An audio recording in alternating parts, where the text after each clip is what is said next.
Hi, I'm Roja. Today, almost everyone is talking about climate change, and I'm asking myself, why is it happening and what can we do in response? I'm sure I'm not the only one who still has questions regarding climate change. In my search for answers, I discovered Professor Rahmstorf, one of the leading experts from Potsdam Institute for Climate Impact Research.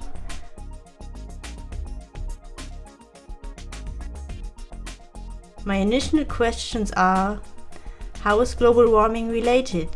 Where does the heat come from? Energy that drives the climate system comes from the sun, and the sun, of course, radiates energy in all directions into space, including in the direction of the Earth, and about 1/3 of the radiation that arrives at the outer perimeter of the atmosphere of our planet is reflected back into space, mostly by the bright surfaces, the cloud tops or the snow and ice surfaces of the planet. And the Earth itself also, like any physical body, radiates energy into space. In that case, that is long-wave radiation according to its temperature. Greenhouse gases are responsible for not reflecting back radiation into space. The more greenhouse gases we emit, the warmer the planet will become. One of these gases is CO2. First, you see only natural variability, which is basically weather. And of course, the climate models also produce their own weather because the physics of all these processes is included. But after the turn of the century, the orange colors start to dominate. So the warming trend starts to dominate the natural variations. You can also see some hotspots of warming, like in the Himalayas or in the Arctic Ocean. Those are the regions where the snow and ice cover shrinks, and that's why you don't only get the warming due to greenhouse gases, but you get an additional warming because more solar heat is absorbed and less is reflected back into space.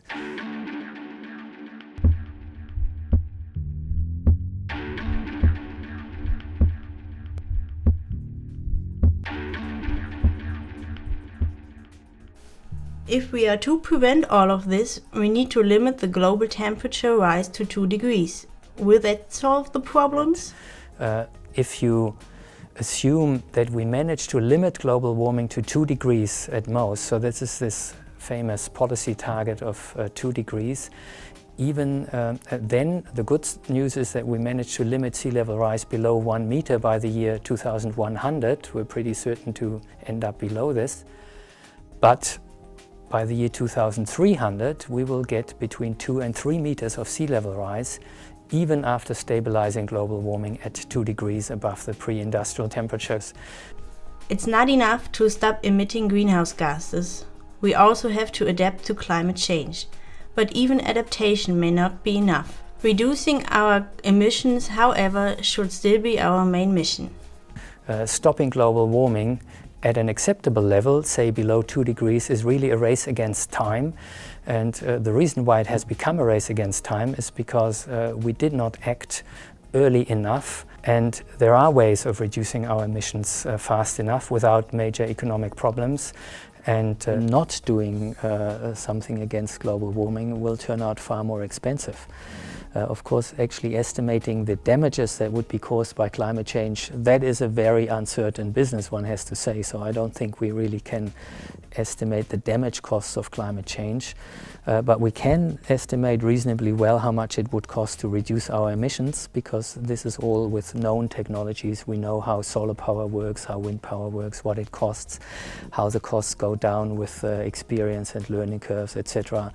So these cost estimates are on far more solid ground than the kind of uncharted waters that we move into if we let climate change simply happen. That's right. We can't just do nothing. We should not only act to meet our present needs, but also the needs of our future generations. The future is up to us. I think it would be difficult if our children or grandchildren ask us, why didn't you save the world from this? And we say, well, it seemed too expensive to us. A lot of open questions, a lot to do. It's up to us.